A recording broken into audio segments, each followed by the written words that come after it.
بات یہ ہے کہ ظالم یقینی طور پر فلاح نہیں پاتے، کامیاب نہیں ہو سکتے، اور پھر ظالموں سے اللہ تعالیٰ نے مدد کا بھی کوئی وعدہ نہیں کر رکھا، فرمایا لا ینال عہد الظالمین۔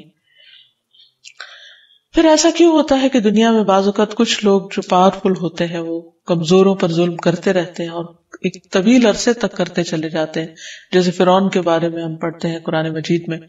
کہ وہ سالوں تک بنی اسرائیل پر ظلم ڈھاتا رہا۔ تو اس بارے میں ہمیں حدیث سے یہ رہنمائی ملتی ہے کہ اللہ سبحانہ وتعالیٰ ظالم کو مہلت دیتا ہے، اس کی رسی دراز کرتا ہے، اور پھر جب اچانک پکڑتا ہے تو اس کو چھوڑتا نہیں، اس کو ختم کر کے رکھ دیتا ہے، جسے ہم دیکھتے ہیں فرعون کے واقعے میں کہ اللہ تعالیٰ نے اس کو پھر دنیا کے لیے نمونہ عبرت بنا کے رکھ دیا، اور آخر میں جب وہ ڈوب رہا تھا تو وہ اللہ تعالیٰ کو پکار رہا تھا اور اسلام بھی قبول کر لیا اس نے، لیکن اس کا یہ پکارنا اس کو فائدہ نہ دیا اور نہ ہی اس کا اسلام قابل قبول تھا۔ اور یہ بھی انسان یاد رکھے کہ نہ صرف یہ کہ دنیا میں بلکہ آخرت میں ظالم کا انجام بہت برا ہوگا۔ قرآن مجید میں اللہ تعالیٰ فرماتے ہیں وَقَدْ خَابَ مَنْ حَمَلَ ظُلْمًا، اور جس نے ظلم کا بوجھ اٹھایا وہ نامراد ہوا۔ اور اس میں ضروری نہیں کہ کوئی بہت بڑے بڑے ظلم ہو تو تبھی انسان کی پکڑ ہوگی، بعض اوقات چھوٹی سی چیز پر بھی اللہ سبحانہ تعالیٰ بندوں کو پکڑیں گے جو ظلم میں شامل ہوتا ہے۔ مثلا نبی صلی اللہ علیہ وسلم نے فرمایا جو شخص ناحق زمین کا کوئی حصہ ایک بالش کے برابر بھی ہتھیا لیتا ہے، یعنی ظلم اور جبر کے ساتھ کسی سے چھین لیتا ہے، اللہ عز و جل اس شخص کو قیامت کے دن اس بات پر مجبور کریں گے کہ وہ اسے 7ویں زمین تک کھودے، پھر وہ قیامت کے دن تک اس کے گلے میں طوق بنا کر ڈال دیا جائے گا یہاں تک کہ لوگوں کے درمیان فیصلہ ہو جائے۔ اب ایک بالش زمین دنیا میں انسان کے کس کام کی، لیکن اس کی سزا کتنی بڑی ہے اگر کوئی انسان کسی کا حق مارتا ہے۔ اور اس کو خصوصاً یاد رکھنا چاہیے کہ جب لوگ وارثوں کو ان کے حق سے محروم کر دیتے ہیں اور یتیم بچوں کی جائیداد اور پراپرٹی پر ناجائز قبضہ کر لیتے ہیں، یہ کوئی معمولی بات نہیں ہے، بہت بڑا کبیرہ گناہ ہے، اور آخرت میں اس پر بہت بڑی سزا سنائی گئی ہے۔ پھر اسی طرح یہ ہے کہ ظلم کے نتیجے میں انسان کی نیکیاں بھی کام نہیں آئیں گی، یعنی باقی نماز روزہ جو ہے وہ بھی وہاں فائدہ نہیں دے گا۔ رسول اللہ صلی اللہ علیہ وسلم نے فرمایا روز قیامت ایسا آدمی آئے گا جسے یہ امید ہوگی کہ وہ اپنی نیکیوں کے بلبوتے پر نجات پا جائے گا، اس نے جن پر ظلم کیا ہوگا وہ آ کر اس کی نیکیاں لیتے رہیں گے حتیٰ کہ اس کی نیکیاں ختم ہو جائیں گی، پھر ایک اور مظلوم آ جائے گا تو اس کی اب حسنات یا نیکیاں ختم ہو چکی ہوں گی، یعنی ظالم کی، لہٰذا مظلوم کی برائیاں اس کے کھاتے میں ڈال دی جائیں گی۔ اور اللہ سبحانہ تعالیٰ نے بار بار قرآن مجید میں وارننگ دی ہے کہ ظالموں کا انجام اچھا نہیں ہوگا۔ ایک جگہ پر آتا ہے ان الظالمین لہم عذاب علیم، ظالموں کے لیے یقیناً دردناک عذاب ہے۔ ایک دوسری جگہ پر آتا ہے لہم من جہنم مہاد ومن فوقہم غواش وکذالک نجزی الظالمین، ان کے لیے بچھانا بھی جہنم کا ہوگا اور اوپر سے اوڑھنا بھی جہنم کا، اور ہم ظالموں کو ایسی ہی سزا دیا کرتے ہیں۔ اسی طرح اللہ سبحانہ وتعالیٰ نے ظالموں پر لعنت بھیجی، یوم لا ينفع الظالمین معذرتہم ولہم اللعنۃ ولہم سوء الدار، جس دن ظالموں کو ان کی معذرت، ان کی اپالوجیز کچھ فائدہ نہ دیں گی اور ان کے لیے لعنت ہے اور برا گھر ہے۔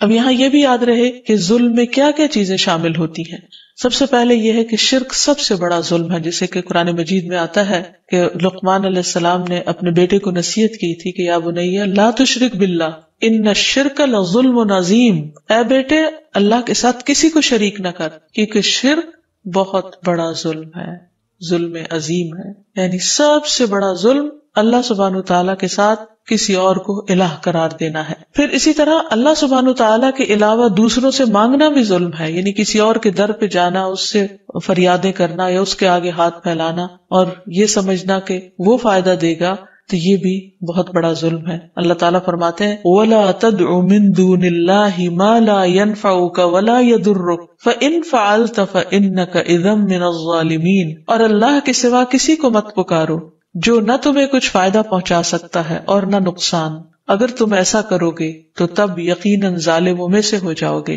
پھر اسی طرح نبی صلی اللہ علیہ وسلم کے طریقے سے آگے بڑھنا، یعنی آپ کی بات کی پرواہ نہ کرنا اور اپنی عقل یا اپنی مرضی کو اس پر مقدم رکھنا۔ پھر قطع رحمی کرنا، یعنی رشتہ داروں کے ساتھ ظلم اور زیادتی کرنا، ان کا حق نہ دینا۔ پھر 2 یا زیادہ بیویوں میں انصاف نہ کرنا، کیونکہ قیامت کے دن ایسا شخص اس حال میں آئے گا کہ جس کا ایک پہلو ایک طرف کو جھکا ہوا ہوگا۔ پھر اسی طرح بچوں میں عدل نہ کرنا، کسی بچے کو زیادہ فیور دینا اور دوسرے کو محروم کر دینا. پھر اسی طرح یہ چیز بھی ظلم میں آتی ہے کہ انسان کسی سے کام کروا لے اور اس کو اس کی اجرت نہ دے. مثلاً کسی سرونٹ کو رکھے اور اس سے سارا کام کروا اور مہینے کے آخر میں اس کو تنخواہ دیے بغیر نکال دے. انتہا درجے کا ظلم ہے اور قیامت کے دن اس پر سخت پکڑ ہوگی. اس لیے انسان کو اس معاملے میں بہت محتاط رہنے کی ضرورت ہے. پھر اسی طرح ظلماً کسی کا مال ہتھیا لینا، یتیموں کا، مسکینوں کا، کمزور لوگوں کا. پھر اسی طرح جانوروں پر ظلم ڈھانا، یعنی بے زبان جانوروں کو مارنا یا ان کو کھانا نہ دینا یا ان سے ضرورت سے زیادہ کام لینا، ان کے اوپر ضرورت سے زیادہ بوجھ لادنا کہ جس کو وہ اٹھا نہ سکتے ہوں،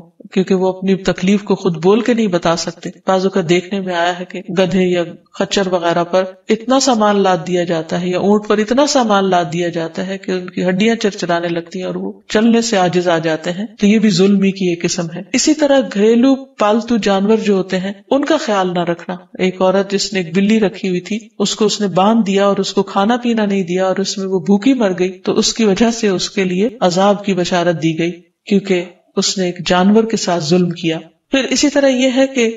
چھوٹے چھوٹے معاملات میں بھی ظلم ہوتا ہے، جیسے کسی کو اس کی جگہ پر نہ بیٹھنے دینا، اس کو اس کا ڈیو حق نہ دینا، رسپیکٹ نہ دینا، مقام نہ دینا، یا کسی کو کسی جگہ سے اٹھا کر خود اس پر بیٹھ جانا، چاہے وہ تھوڑی دیر کے لیے ہو، لیکن یہ بھی زیادتی. اسی طرح راستوں میں بیٹھ کر لوگوں کی راہیں بلاک کر دینا،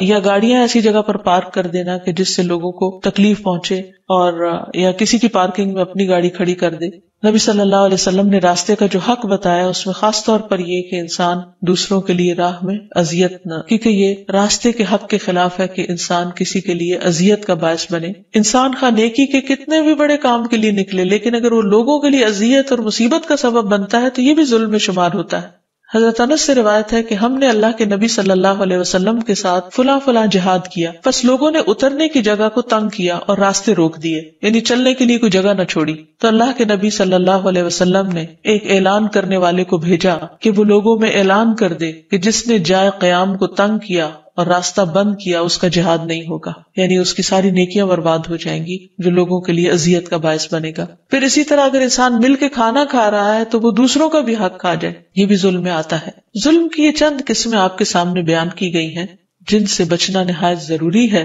اس کے علاوہ بھی بہت ساری چیزیں ہو سکتی ہیں جن پر ہو سکتا ہے کہ آپ کو کوئی مفتی فتویٰ دینے والا نہ ہو، لیکن مومن وہ ہوتا ہے کہ جس کا ضمیر زندہ ہوتا ہے، جس کے اندر سے آواز آتی ہے اور وہ اپنی اس آواز کو سنتا ہے کہ کہاں وہ کس کے ساتھ زیادتی کر رہا ہے اور کہاں کس کا حق مار رہا ہے. تو ایسی چیزوں سے پرہیز کرنے کی ضرورت ہے. اب یہ ہے کہ جس کے ساتھ ظلم ہو رہا ہو، بعض اوقات وہ کمزور ہوتا ہے، اسی لیے اس کے اوپر ظلم کیا جا رہا ہوتا ہے، تو اس کو مدد کے لیے اللہ سبحانہ وتعالیٰ کو پکارنا چاہیے، اللہ تعالیٰ سے دعا کرنی چاہیے.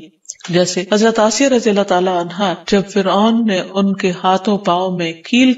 گڑوا دیے تھے تو اس موقع پر انہوں نے دعا کی تھی، رب ابنی لی عندک بیتا فی الجنہ، اے اللہ میرے لیے اپنے پاس جنت میں گھر بنا دے. تو حدیث میں آتا ہے کہ اللہ تعالیٰ نے جنت میں ان کے گھر سے پردہ ہٹا کر انہیں دکھا دیا کہ آج تم صبر کر رہی ہو تو کل تمہیں یہاں بہترین ٹھکانہ ملے گا. پھر یہ کہ انسان کو اس بات پر پورا یقین ہونا چاہیے کہ اللہ سبحانہ وتعالیٰ مظلوم کی پکار سنتا ہے اور ضرور سنتا ہے. حدیث میں آتا ہے نبی صلی اللہ علیہ وسلم نے فرمایا، مظلوم کی بد دعا سے بچو کیونکہ وہ بادلوں پر اٹھائی جاتی ہے. اللہ تعالیٰ فرماتا ہے، مجھے میری عزت اور جلال کی قسم میں ضرور تمہاری مدد کروں گا اگرچہ تھوڑی دیر بعد ہی کیوں نہ کروں. یعنی ایک وقت لگ سکتا ہے کہ اللہ تعالیٰ کے ہر فیصلے میں ایک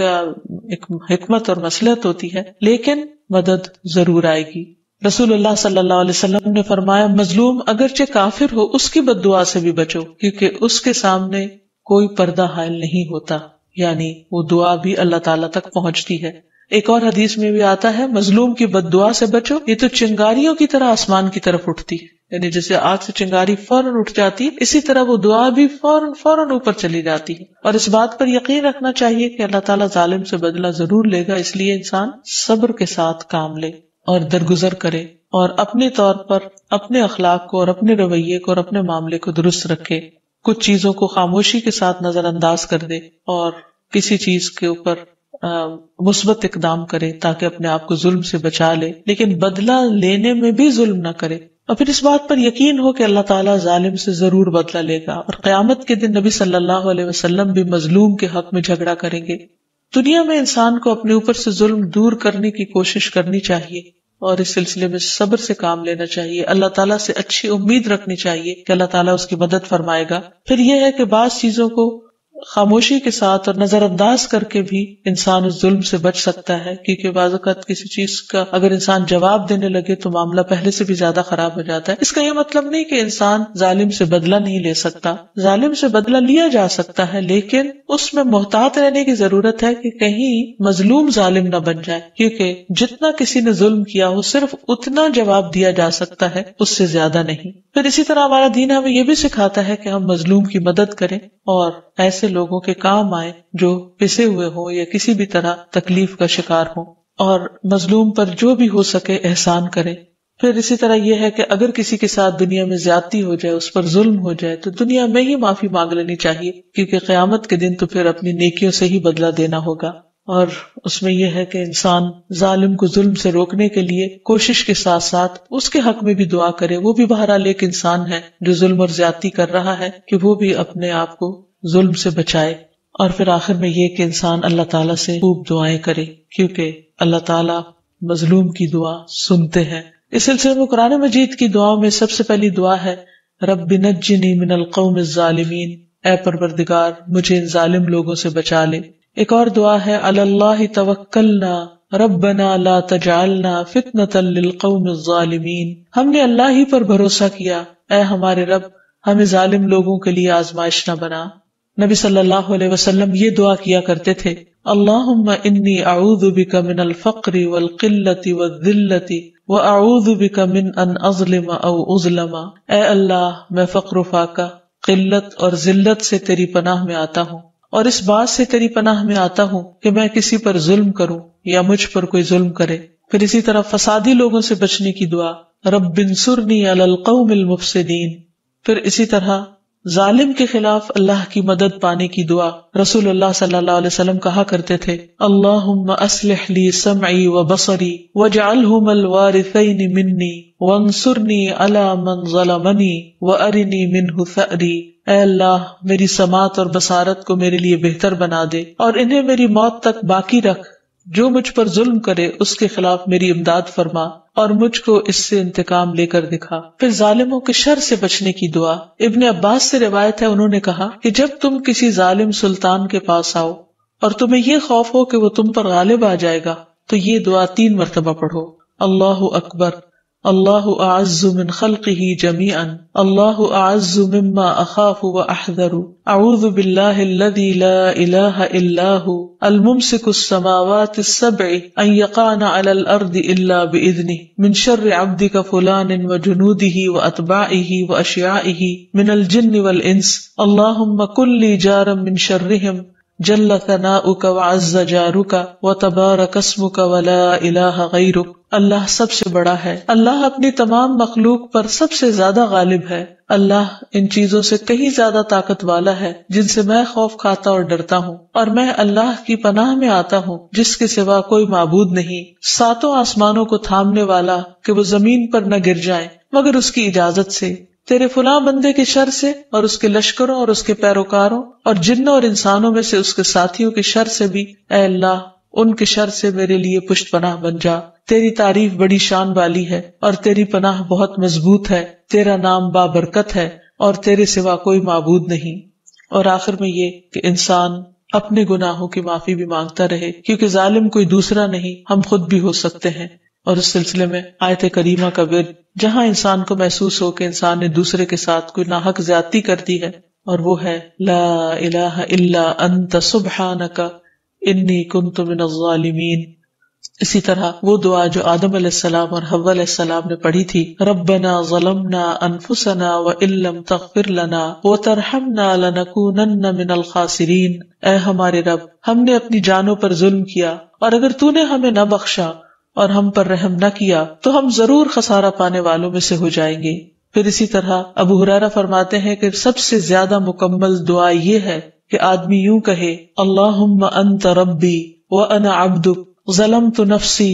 واعترفت بذنبی یا رب فاغفر لی ذنبی انک انت ربی انہ لا یغفر الذنب الا انت، اے اللہ تو میرا رب اور میں تیرا بندہ ہوں، میں نے اپنی جان پر ظلم کیا، مجھے اپنے گناہوں کا اعتراف ہے، اے میرے رب میرے گناہوں کو معاف فرما، تو ہی میرا رب ہے اور تیرے علاوہ کوئی بھی گناہوں کو معاف نہیں کر سکتا۔